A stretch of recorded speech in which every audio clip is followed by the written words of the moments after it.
Olá, dando continuidade ao nosso módulo de princípios da farmacologia, eu vou passar agora falando a respeito dos processos farmacocinéticos e farmacodinâmicos. Como a gente já tinha visto na figura anterior, na última aula, a gente tem são várias etapas, né, no processo farmacoterapêutico. E aí, aqui a gente tem representado essas mesmas etapas, só que separando o que a gente chama de farmacocinética e o que a gente chama de farmacodinâmica. Então, inicialmente, a gente tem determinado qual é a dose do fármaco que vai ser administrado. Essa escolha parte justamente do que a gente já comentou, que é qual a escolha da forma farmacêutica, via de administração, qual é a condição que esse paciente tem. E essa dose, ela precisa ser escolhida associada ao efeito farmacológico que se espera. Então, todas as alterações individuais de um determinado paciente, ela precisa ser considerada para que possa ser feita o ajuste adequado e, consequentemente, escolhida a dose correta. A partir dessa dose e escolha da forma farmacêutica e via de administração, esse medicamento ele entra no nosso corpo.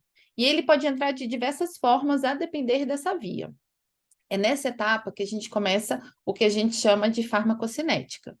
E o que é a farmacocinética? E por que se fala, né? Por que é tão importante a gente entender cada uma dessas etapas? Os processos farmacocinéticos, eles representam justamente o que o corpo faz com o medicamento. E o que é isso? São justamente alterações, processos fisiológicos no nosso corpo, que o medicamento, e aí no caso o fármaco, né, o princípio ativo, ele vai passando, e as interferências que ocorrem a partir desses processos fisiológicos. Então, num processo de entrada, a gente tem várias alterações que podem acontecer, desde uma entrada não adequada, quando a gente tem algum fármaco que não consegue ser absorvido, por exemplo, no trato gastrointestinal por completo, e aí ele automaticamente ele já é excretado, como também aquele fármaco, quando ele é aplicado, né? O medicamento.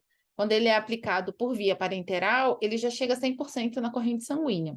Então, dependendo da forma farmacêutica e da via de administração, a entrada desse fármaco no nosso corpo, ela pode variar e ter consequências de processos fisiológicos iniciais, alterando a quantidade desse fármaco que vai chegar na corrente sanguínea. Na segunda etapa, né, no segundo passo, a gente tem essa concentração do fármaco na circulação sistêmica, e de forma muito simples, assim, simplória, esse esquema, ele mostra o que acontece quando esse fármaco está ali e quais são os processos que ocorrem a partir da concentração desse fármaco na circulação sistêmica. Então, a gente tem a distribuição, onde essa é considerada, né, uma etapa do processo farmacocinético, onde esse fármaco ele vai ser distribuído nos diversos tecidos do nosso corpo, podendo chegar em maior quantidade ou não, a depender do tecido, e a eliminação, que nesse caso vai ser composta por duas etapas do processo farmacocinético, que no caso é a metabolização ou biotransformação e a excreção. Cada uma dessas etapas que eu comentei, o processo de entrada, né, os processos de absorção, distribuição, biotransformação e excreção, eles compõem o que a gente chama de farmacocinética ou processos farmacocinéticos. Isso tudo a gente vai abordar aula a aula. Em seguida, vem uma segunda etapa, que no caso seria a concentração desse fármaco no sítio de ação. Como eu falei, esse gráfico é um gráfico para que a gente consiga entender como funcionam essas etapas no nosso corpo, mas tudo isso é muito dinâmico. Eu posso ter a concentração do fármaco no sítio de ação, dependendo de onde é esse sítio de ação, de uma forma muito mais rápida, sem necessariamente atingir a corrente sistêmica. Quando a gente fala, por exemplo, de uma lesão tópica, né? De uma administração de um fármaco tópico. Mas como a gente está abordando de uma forma geral, e grande parte dos medicamentos que são utilizados, eles passam por essas etapas, eu estou mostrando justamente para que vocês entendam o que é que a gente vai abordar ao longo do módulo. Então, no momento que a gente tem a concentração do fármaco no sítio de ação, a gente entra na segunda parte, que são justamente os processos farmacodinâmicos. E aí, de novo, da mesma forma que nos processos farmacocinéticos a gente falou do que o corpo faz com o medicamento, nos processos farmacodinâmicos é justamente o que o medicamento faz com o corpo. Por quê? Porque a ação desse princípio ativo é a ação dessa molécula química nos nossos receptores, nos nossos locais do corpo. E, consequentemente, a gente vai ter um efeito farmacológico, e esse efeito farmacológico ele gera uma resposta, que pode ser uma resposta de toxicidade ou de uma resposta terapêutica, de efetividade. Então, toda molécula que entra no nosso corpo, ela pode produzir efeitos, e esses efeitos farmacológicos, eles produzem uma resposta, que pode ser a resposta que a gente espera, no caso, a resposta farmacológica, né, o efeito terapêutico, como também os efeitos adversos, a toxicidade, que é o que acontece quando esse fármaco atinge um outro local que não necessariamente era aquele que a gente esperava acontecer, tá bom?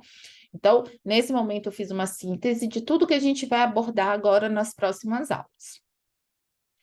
Com isso, dando continuidade, né, nos princípios da farmacologia, eu vou entrar no primeiro processo farmacocinético, que é justamente a absorção. Retomando aquela primeira figura que a gente viu, as etapas do processo farmacoterapêutico, ela envolve a escolha do medicamento, a dose do fármaco, e a depender da forma farmacêutica e via de administração, a gente tem essa liberação do fármaco no nosso corpo. A partir daí, a gente vem para a primeira etapa do processo farmacocinético, que no caso é a absorção. Muita gente entende o processo de absorção apenas como essa primeira etapa que o fármaco entra no nosso corpo. E, na verdade, precisa ficar muito claro que todas as vezes que o medicamento, né, no caso, o fármaco, o princípio ativo, ele atravessa, ele vai para algum órgão, ele vai para alguma parte do nosso corpo, ele sofre processos de absorção, que é justamente essa passagem, a transferência desse princípio ativo pela membrana plasmática das células, pela membrana plasmática dos tecidos. Então, quando a gente fala, por exemplo, da via oral, a gente fala de uma absorção ali no trato gastrointestinal. Mas quando a gente fala de uma via tópica, a gente fala de uma absorção na pele. Quando esse medicamento ele atinge o compartimento central, ele é distribuído para o restante do corpo. E para que ele atinja os órgãos que ele precisa atingir, ele passa por processos de absorção. Com isso, é importante entender que a absorção ocorre, né? Todas as vezes que a gente tem essa transferência do fármaco de um local para o outro, e que, dependendo da característica desse fármaco, a gente tem processos de absorção melhores ou piores. Por exemplo, quando a gente tem um fármaco que ele é lipossolúvel, fármacos lipossolúveis, eles conseguem atravessar a barreira, né, a membrana, com muito mais facilidade. Por que eles conseguem atravessar a membrana com facilidade? Porque a membrana ela tem essa característica lipídica. Então, todo fármaco que tem essa característica lipossolúvel, ele atravessa a membrana com mais facilidade do que os fármacos hidrossolúveis. Então, esse processo de passagem é mais fácil nessas condições. Porém, nas membranas, a gente também tem transportadores. E esses transportadores, eles podem facilitar a passagem desses fármacos. Então, dependendo da característica farmacológica, né, da estrutura química dessa molécula, e dependendo dos transportadores que existem nessas células, nesses tecidos, pode existir uma melhor transferência, uma transferência mais fácil ou dificultada. Quando a gente fala, por exemplo, da barreira hematocefálica, quando a gente fala da barreira placentária, a gente fala de tecidos que existe uma dificuldade natural de moléculas conseguirem atravessar, porque esse é um mecanismo de proteção no nosso corpo. Então, dependendo da característica desse fármaco, justamente por ser um local de difícil acesso, ele acaba não conseguindo atingir o sistema nervoso central em virtude, por exemplo, da barreira hematocefálica, tá bom? Então, processo de absorção não é somente aquele onde o fármaco entra no corpo. A absorção a gente tem em todos os tecidos do nosso corpo, enquanto o medicamento, o fármaco, ele for transpondo, ele for chegando aos locais né, de reservatórios teciduais que a gente tem por todo o nosso corpo, ok? Isso é importante porque a gente vai perceber a interferência dessas características com alguns medicamentos, principalmente quando a gente fala de uma abordagem mais clínica. Associando ao que a gente comentou em relação às vias de administração e o processo farmacocinético de absorção, eu vou comentar as principais vias de administração que a gente tem hoje para medicamentos. Quando a gente fala, por exemplo, da via oral, que a principal via de escolha é a preferencial, seja no ambiente hospitalar ou seja no ambiente comunitário, a via oral, a gente precisa considerar características do princípio ativo e características do medicamento para gerar justamente alguns dados que vão impactar diretamente no meu resultado terapêutico. Por exemplo, na via oral, a gente tem a administração pela boca e a passagem desse medicamento por todo o trato gastrointestinal. Então, ele passa pelo estômago, ele passa pelo intestino, e assim ele vai sofrendo alterações em virtude desse local, desse trânsito pelo trato gastrointestinal. Dependendo da característica desse medicamento, a gente pode ter maior ou menor biodisponibilidade. Por exemplo, se é um fármaco que tem uma característica estrutural semelhante a uma proteína, como a gente tem em relação à insulina, a gente tem, devido a enzimas do trato gastrointestinal, a gente tem uma destruição da insulina no momento que ela entra em contato com essas enzimas, que são responsáveis também pela digestão no nosso corpo.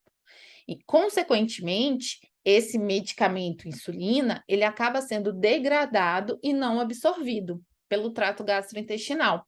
Isso faz com que esse fármaco não possa ser utilizado por essa via, justamente porque a biodisponibilidade, a quantidade que chega na corrente sanguínea é zero, tá bom?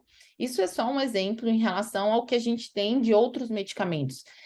Quando a gente fala de biodisponibilidade, a gente está falando justamente da quantidade de fármaco que chega na corrente sanguínea.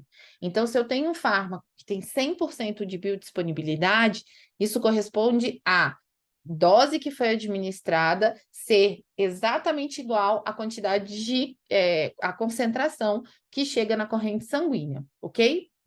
Como o trato gastrointestinal, ele tem a passagem pela mucosa ali, né, do estômago, do intestino delgado, do intestino, a gente tem a passagem desse medicamento, a chegada desse medicamento à veia porta, e na veia porta a gente tem a passagem dela antes de chegar na corrente sanguínea pelo fígado.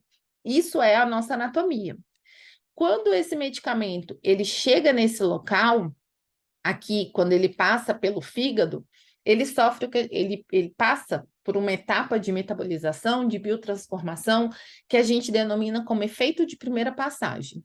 Então, dependendo do tipo de medicamento que a gente pode ter nesse efeito de primeira passagem uma destruição total do princípio ativo, uma metabolização, uma biotransformação que, consequentemente, destrói essa molécula e quando ela chega, ou destrói ou modifica, e quando ela chega na circulação sistêmica, ela acaba não tendo mais efeito farmacológico, tá? De novo, quando a gente fala do efeito de primeira passagem, a gente está falando de uma etapa de biotransformação e, mais ainda, a gente está falando de alterações químicas que podem acontecer que geram alteração na biodisponibilidade. Então, existem alguns fármacos que não podem ser administrados por via oral, justamente por quê? Porque essa primeira passagem pelo fígado gera uma modificação na molécula a ponto de diminuir de forma muito significativa a biodisponibilidade. Exemplo, isosorbida. A isosorbida, quando administrada por via oral, ela tem uma alteração, um efeito de primeira passagem extremamente significativo. Só para a gente poder exemplificar, tá mais ou menos, quando eu administro por via oral, eu administro uma dose, por exemplo, de 20 miligramas, e quando eu utilizo uma outra via, por exemplo, a via sublingual que a gente vai comentar, essa dose ela cai para 5 miligramas, justamente porque nessa outra via não existe efeito de primeira passagem, tá bom?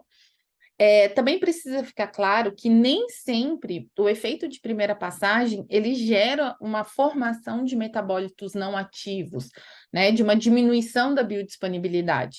Quando a gente tem profármacos, que são moléculas que ainda não têm efeito farmacológico, nesse efeito de primeira passagem, nessa biotransformação, a gente pode sim ter a formação de metabólitos ativos. Então, dependendo da característica da molécula, se ela, por exemplo, ela for muito sensível ao ácido do estômago e ela, quando alterada, quando, né, transformada em um profármaco, ela perde essa sensibilidade, essa biotransformação ela é positiva. Porque se ela tivesse na sua característica anterior, você teria uma redução de biodisponibilidade em virtude do ácido do estômago. No caso, isso tudo é químico, são os testes que a gente faz de avaliação, de etapas que se fazem de desenvolvimento desses fármacos, para justamente saber quais são as melhores características de acordo com a via de administração que ele vai ser utilizado, tá bom? Então, as fases de planejamento de um medicamento, elas existem não só pensando na segurança, mas pensando também na eficácia e na efetividade do medicamento, ok? Continuando, como eu falei, a gente tem outras vias, então eu comentei sobre a via oral, e agora, aproveitando a oportunidade, entendendo que a via parenteral e a via sublingual, elas também são vias muito utilizadas, qual que é a maior distinção considerando o processo de absorção? Na via oral, como eu disse, a gente tem todo o trato gastrointestinal, então a passagem por essas membranas do trato gastrointestinal, a passagem pelo fígado, ela gera modificações nessa molécula e, consequentemente, a gente tem uma alteração na atividade desse meu metabólito, né, desse meu fármaco. Quando a gente fala de via parenteral e via sublingual, a gente não tem efeito de primeira passagem. Por quê? Porque na via parenteral eu estou falando de via subcutânea, eu estou falando de transdérmica, eu estou falando de via endovenosa. Então, eu estou falando de vias onde eu já automaticamente coloco esse meu medicamento em contato próximo ou direto à corrente sanguínea. No caso, por exemplo, da via sublingual, quando eu administro o medicamento e eu coloco ele embaixo da língua, eu automaticamente tenho uma absorção por essa mucosa e, consequentemente, eu já tenho a passagem desse princípio ativo diretamente para a corrente sanguínea, sem passar pelo efeito de primeira passagem. Então, quais são realmente as informações quando a gente fala de processos de absorção e as vias de administração?